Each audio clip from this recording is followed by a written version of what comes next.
டேய் மக்களே! நீங்க இன்டர்நேஷனல் டூர்ஸ் ஏதாவது பிளான் பண்றீங்க. பட் எங்க கெஸ்ட் ஃபேஸ் பண்ண இந்த ப்ராப்ளத்த நீங்க ஃபேஸ் பண்ணாம இருக்கணும் அப்டின்னா, இந்த வீடியோவ ஃபுல்லா பாருங்க. ஏன்னா இந்த வீடியோ உங்களுக்காக தான். வாங்க வீடியோக்குள்ள போலாம். ஆக்சுவலி எங்க கெஸ்ட் ரீசென்ட்டா வியட்நாம் போறதுக்காக Chennai to Singapore, Singapore to வியட்நாம்க்கு கனெக்டிங் ஃப்ளைட் வேற வேற ஏர்லைன்ஸ்ல புக் பண்ணியிருக்காங்க.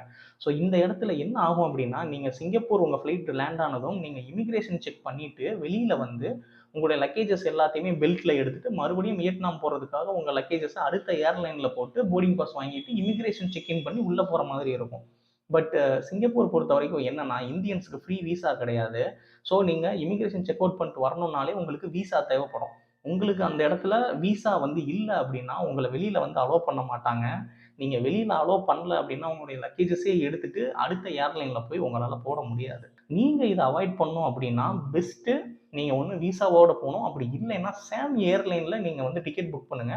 இந்த மாதிரியான டூர் சம்மந்தப்பட்ட தகவல்கள் எல்லாமே நீங்க தெரிஞ்சுக்கணும் அப்படின்னா, நம்ம சேனல நீங்க ஃபாலோ பண்ணிக்கோங்க. நான் உங்கள் டூர் மேனேஜர் அன்பு.